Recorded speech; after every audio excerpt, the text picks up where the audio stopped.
Oh, hey, what's up? It's your boy, Baby Malloy. You'll notice I'm not in front of my trademark green screen, the trademark I stole from Nakey Jakey and Big Tug. Yeah, I just left the video too late. I'm not even going to front with you guys. So we're gonna jump straight in. The past is sacred. I found more than I expected. You might think Peter Pan is just a whimsical tale about a little boy in green tights. A little boy who refuses to grow up. Cute, right? You could not be more wrong. The whole thing was written by one of the creepiest and most vile figures in literary history, and this somehow led to books, plays, movies, but it also led to overdoses, sexual assault, and even death. Today we will be doing our absolute best to get through the cursed history of Peter Pan. Come on, everybody, here we go! Up to Neverland! Meet Sir J.M. Barrie. Born in 1860 in Scotland, history remembers him as a Scottish novelist and playwright, best remembered as the creator of Peter Pan.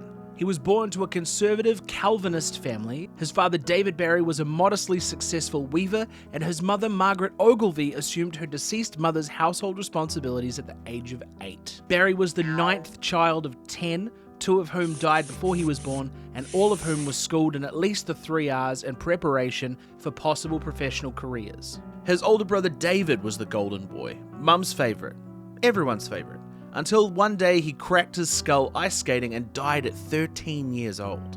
Now for most families that's a tragedy, but Barry's mum's mental health decided to take grief to an almost Olympic level. She made little James dress up in David's clothes so she could pretend her dead son was still around. Therapy didn't exist much back then, but if it did, she'd need the platinum package. So naturally, Barrie grows up with this weird, haunted obsession with childhood, and the idea of staying forever young and never growing up. He graduated Edinburgh University and became a journalist, and in 1894 he married an actress by the name of Mary Ansell. But plot twist, the marriage was never consummated. Like at all. 15 years.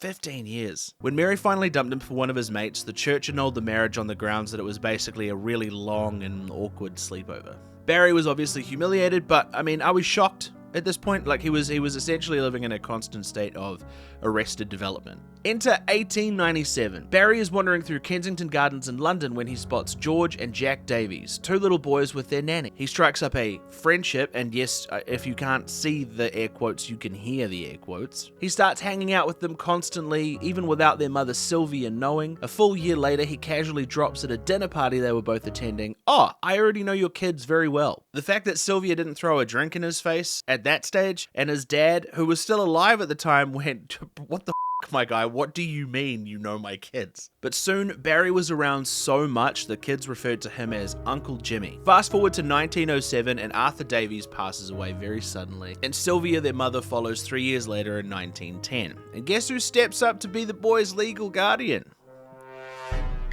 Yeah, that's right, it's Uncle Jimmy. Now about that guardianship. There is a letter the boy's mother, Sylvia, supposedly wrote asking her nanny Mary and her sister Jenny to raise the kids. But when Barrie helped to transcribe the letter, Jenny's name magically became Jimmy. And then all of a sudden, boom, loophole activated. Suddenly the 5 Davies boys were now in J.M. Barrie's care. Their childhood went from Mary Poppins to the Lovely Bones real quick. And if you think that didn't bleed into his writing, well, buckle up, motherfucker.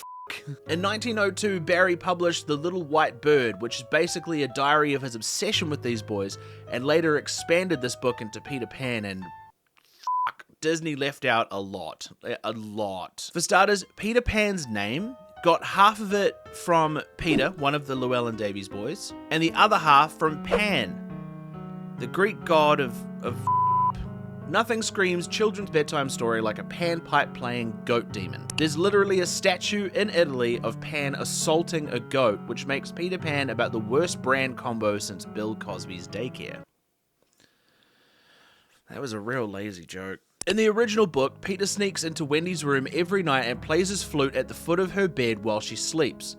Totally normal, except it's lifted straight from the Pan myth, where the god would play his pipes before, well, assaulting people. Peter then kidnaps Wendy and drags her to Neverland. And Neverland, not the fun Disney one with mermaids and fairies and food and good times. In this version, Peter Pan actually thins out the Lost Boys when they get too old. And when I say thin out, I mean he just straight up smokes them a lot of the time. But he also starves them, forcing them to eat imaginary food. And if they ever complained they were hungry, he would beat them. It's less of a magical island and more of an internment camp. And literature in the early 1900s was pretty graphic, man. And the ending of that particular book, you know, when Wendy and the boys come flying back through the window and they get tucked up into bed before the parents get home? Nah, absolutely not. In Barrie's version, the parents come home to find their nursery empty. Kids gone, probably dead. I think he returns Wendy, but he only returns Wendy. And then later on in further books, he comes back for Wendy's descendants. So obviously Wendy's all grown up, so he steals her daughter Jane. And in another sequel, Jane grows up, so Peter steals her daughter Margaret. It's like Taken with pixie dust. Now let's talk about the real kids, okay? In order, the lads were George, John, Peter, Michael, and Nicholas. Llewyn-davies was Barrie's favorite.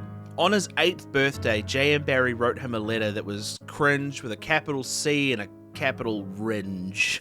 Oh no.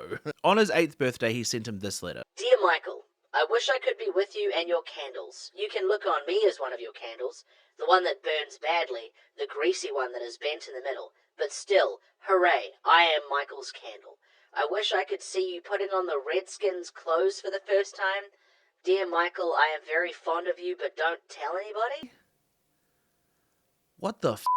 What in the god fuck, bro? Michael lived under Barrie's thumb until he was able to escape to Oxford, but even then, Barrie kept writing him all the time. Michael grew very close to another student, Rupert Buxton, and in 1921 the two made a suicide pact. They drowned in a river together near Oxford and their bodies were found clasped in each other's arms. Michael was just 20 years old. Then there's Peter Davies, namesake of the one and only Peter Pan. He hated Peter Pan. He called it that terrible masterpiece. He spent his whole life trying to escape it, but it followed him everywhere. He drank heavily, spiraled into a deep depression, and in 1960 went down to a London tube station and threw himself in front of a train at Sloane Square, dead at 63. J.M. Barrie, on the other hand, died alone in London of pneumonia in 1937, aged 77, having never answered for any of his alleged crimes. According to scholars and historians, there is no evidence to suggest that J.M. Barrie ever engaged with the boys in a way that is befitting of the story. For people who have been assaulted in that way, the last thing you want to do is go and tell someone about it. So yeah. Fuck J.M. Barrie. Oh, but that's not where the story of Peter Pan and its cursed history ends. No, sir. In 1953, Walt Disney released the absolute animation classic that is Peter Pan. Casting Bobby Driscoll as the titular Pan, Bobby was born in Cedar Rapids, Iowa on March 3, 1937. At an early age, Driscoll's parents were encouraged to help their son become a better child performer in films. Their barber's son, a wannabe actor, got Bobby an audition at MGM for a role in the family drama Lost Angel from 1943. While on a tour across a studio lot at age 5, Driscoll noticed a mock-up pirate ship. The director was so impressed he then chose him over 40 other applicants. Which, I mean, he's 5 and he sees a pirate ship, he's going to be like, oh, where's the water for the pirate? Of course he's going to do that. Prior to Peter Pan, Bobby had acted and starred in other roles on the Disney lot. This included the infamously racist Song of the South from 1946. He also played a young Jim Hawkins in the live-action Treasure Island, alongside Bob Newton as Long John Silver. Yeah. You remember Bob Newton's Long John Silver? Neither do I. The only Long John Silver that's worth mentioning in any capacity is Tim Curry from Muppet Treasure Island. Okay, that's the best Long John Silver of all time. I would throw hands over that. I love Tim Curry. Don't you ever speak ill of Tim Curry on this channel. Tim Curry is a treasure, and he is worshipped on this channel. Anyway, he would win certain awards for certain films. In 1949, he was in a film called So Dear to My Heart, which won him a juvenile Oscar. And as of 1949, this was the biggest film of Bobby's career, obviously. And then 1952 would hit, and he would start filming Peter Pan as the live-action reference and the voice of the titular character. When it was released, it received positive views from critics, though some felt the adaptation strayed too far from J.M. Barrie's original play.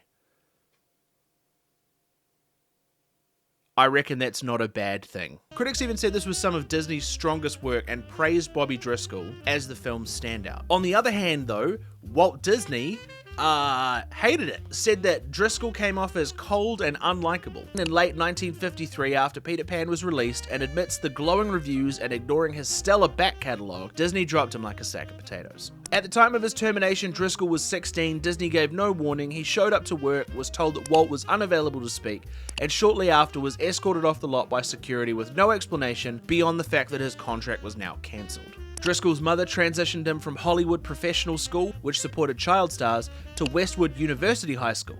There, he was bullied, ostracized, and eventually joined a rough peer group for protection. His grades dropped and he became depressed and isolated.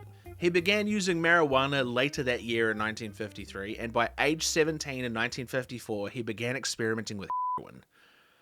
It's a pretty big jump. Despite returning to Hollywood Professional School in late 1954 and subsequently graduating in 1955, he never recovered emotionally or socially. His film career also waned. He appeared in The Scarlet Coat in 1955 and The Party Crashers in 1958, both of which were pretty unremarkable and nothing really major followed. Afterwards, Driscoll spiraled further into his heroin addiction. He was also arrested for forgery, burglary, and drug possession. He became estranged from his family, started hanging out with art burnouts and wannabes down at the factory. Became his day-to-day. The factory was not a traditional factory. The factory was a hangout space / venue / art studio owned by insufferable pop culture asshole Andy Warhol. I hate Andy Warhol so much, dude. Like, in terms of history and what he did to people, he's just, I hate him so much. I hate his cans of soup. I hate his Marilyn Monroe pop art. I hate everything about this man. He's just the worst. And you'll see why shortly. In the 1960s underground scene, the factory was a chaotic, drug-fueled, celebrity-infested artistic madhouse that came to define the decade. From 1962 to 1984, it was used as both a production space for Warhol's iconic pop art, like the Campbell's soup and Marilyn Monroe silkscreens that I mentioned earlier, and a hangout for society's fringes, drag queens, drug addicts, musicians, misfits, debutantes, and even A-list celebrities. Anyway, word is that our boy Bobby became increasingly sick and had zero money to get himself the help that he needed. He was starting to have chest pains and pass out, he was starting to break out in sweats, and he had no idea how to fix himself. Obviously, the American health system is also a joke, so he would have had to have raised quite a bit of money to get himself seen to. In a last-ditch effort, he wrote a deeply personal letter intended for author Truman Capote, hoping the literary giant would turn his tragic story into a biography so he could get the money he needed to help himself. But Driscoll didn't have access to Truman Capote directly.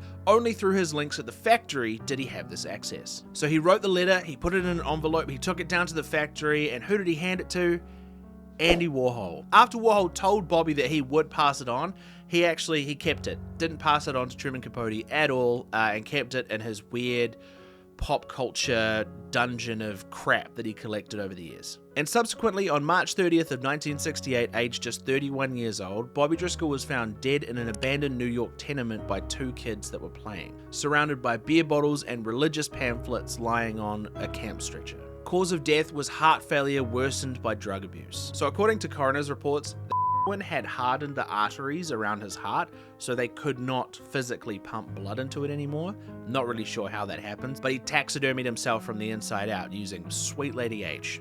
His body went unclaimed and he was buried in a pauper's unmarked grave on Hart Island. Disney, on the other hand, the studio that had once celebrated him, didn't actually publicly acknowledge his death until 1972. This is only because reporters discovered the story during a film's re-release. So obviously before VHS and before DVDs, if you wanted to see a movie, you had to go to the movies, right? But they weren't going to keep every movie in the cinema for all of time, so they would have to take it and then re-release it, and then it would run for a bit, and then they would take it and re-release it. So 1968 to 1972, no one knew where Bobby Driscoll was or what Bobby Driscoll was doing, but he was dead. His mum eventually found out where he was due to dental records that were handed over by the police, but they ultimately decided to leave the remains undisturbed. Hollywood has claimed a lot of lives over the years, but I feel like this one hits a little bit harder because no one knew it was going on, but everyone knows who Peter Pan is. Over the years though, the Peter Pan story has somewhat evolved to resemble the original J.M. Barrie version, just basically making it as dark as humanly possible. ABC's Once Upon a Time in Season 3 of 2013 presents Peter Pan as Malcolm, an immortal sadist who kidnaps children to maintain youth and tortures heroes. In 2017, Christina Henry released Lost Boy, the true story of Captain Hook. It reimagines Neverland through a lost boy named Jamie, In this novel, Peter is a cultish manipulator who punishes disobedient boys and erodes friendships through emotional abuse. And then came a personal favourite of mine in 2022 with Chip and Dale's Rescue Rangers. This featured a character called Sweet Pete, voiced by Will Arnett. This aged, overweight Peter Pan runs a bootleg studio, kidnaps cartoons, and laments about being discarded by Hollywood. His monologue starts with "They threw me away," and this is widely read as a direct homage to Driscoll's life, discarded once he grew up. Disney executives reckon they didn't intend a personal mockery, but like, you look at this picture and then you look at the fact that he was the live action representation of Peter Pan, and like, Disney can just go f*** itself, man. It really can. Sweet Pete is Driscoll's story twisted into a cartoon villain extremely distastefully. Despite that, the movie itself is actually like nostalgic gumbo for anyone who was around in the 90s and early 2000s. In April 28 of 2023, Disney Plus premiered Peter Pan and Wendy, directed by David Lowery. Wendy is more than a damsel, she's a leader. Tiger Lily is recast as a Cree warrior, and the CGI-heavy film attempts emotional realism, grief, and character agency.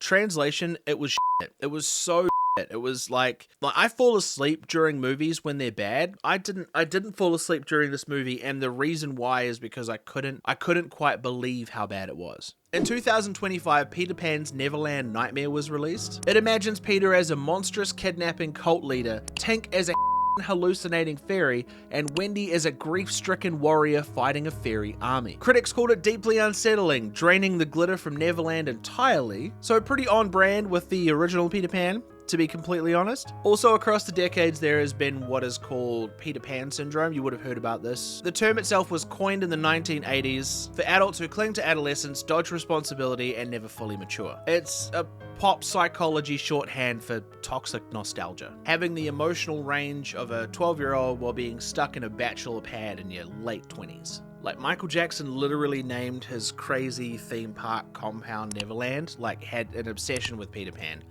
I don't want to get too much into that, I guess. So here's what the Curse of Peter Pan looks like after getting through that video. Grief that never healed. A writer's obsession over orphan boys. A mythology built on murder and emotional erasure. And a child star crushed by Disney and excluded from Hollywood. The other adaptations that flopped only add to the murky, misanthropic mythos that is Peter Pan. So maybe J.M. Barrie was right in his depiction that Neverland was actually death or the afterlife. Kind of seems like everything that touches this story falls into obscurity eventually, and it just kind of speaks for itself. Which is a weird moral for a Disney movie, but hey, Hakuna Matata, am I right? Oh, brother, this guy stinks! Ladies and gentlemen, new videos every fortnight. I'm so sorry if this one comes out late. I'm doing my best to absolutely pump it out, okay? Thank you for supporting me over on Patreon. If you follow me on Patreon, your name will be here. Honestly, you guys are just the most fantastic, and it allows me to get new stuff like microphones and cameras and a coffee occasionally. Like, I made this one at home, but delicious nonetheless. So make sure to like and subscribe, leave a comment and suggest if there's anything that you would like me to go through that has something to do with pop culture history or dark Hollywood or whatever. I'm trying to kind of carve out a niche, I guess. I keep jumping from history to pop culture and then back again. So whatever you guys like, I'm down for it. All right. So yeah. Without any further ado, peace and have a good day. The past is sacred. I found more than I expected.